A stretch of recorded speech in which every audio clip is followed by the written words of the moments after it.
Kompras ng indisam na ang material magpapong sa tapanggap na indisero. Mga bobong mag-pronounce full effect. Pero ang writing ay nag-discourse, hindi matain ang pag-arte. Sabi ni Derek, wala kang karangalan. Para sa akin magyabang, isa ka lang na tagahanga na gusto sa akin mag-abang. Ikaw ay bata para sa akin, huwag kang magmagaling. Wala ka pa sa kalahati ng aking narating. Ngayon ka pa lang sumisibol at biglang sumulpot. At kung para sa akin ang kay kami ko nang nasundot, na dahil lang sa pagharap kay dami ng naigit. Pinapagana ko ay utak at hindi ang damit. Kasi ang iba ay nagrarap para lang sa chika.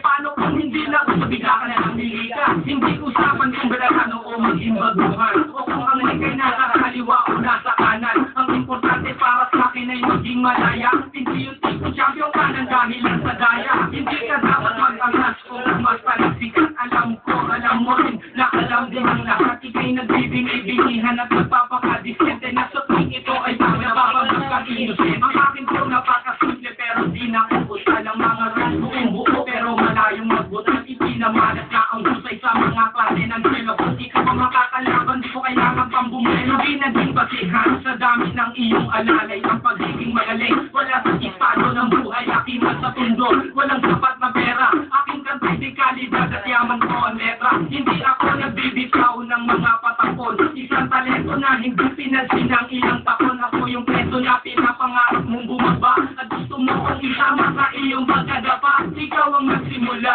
ikaw ang unang nagpahang. Hindi na ba ako na ano na mula sa pinilangan sa hindi ka bagay mag-artista tanggalin ng maskara. Batal yung aking nakalaban, tinumba kong mag-isa. Sa mga gusto mo gawin na ang trono ay bunyong. Kung gusto mo makaisa, umalik sa aking mo. With my group, dos talentos in 187 bagsak. Sa ulang humahapon sa mahusay na makatas. May kosa. Ngayon, pakinggan ng mga sinasabi. Huwag na, ba't wala di? Ano, tapos na? Di parang sample pa lang yun eh. Ganun ba? Sige, ulitin natin. Yan, ulitin natin. Sample pa lang eh.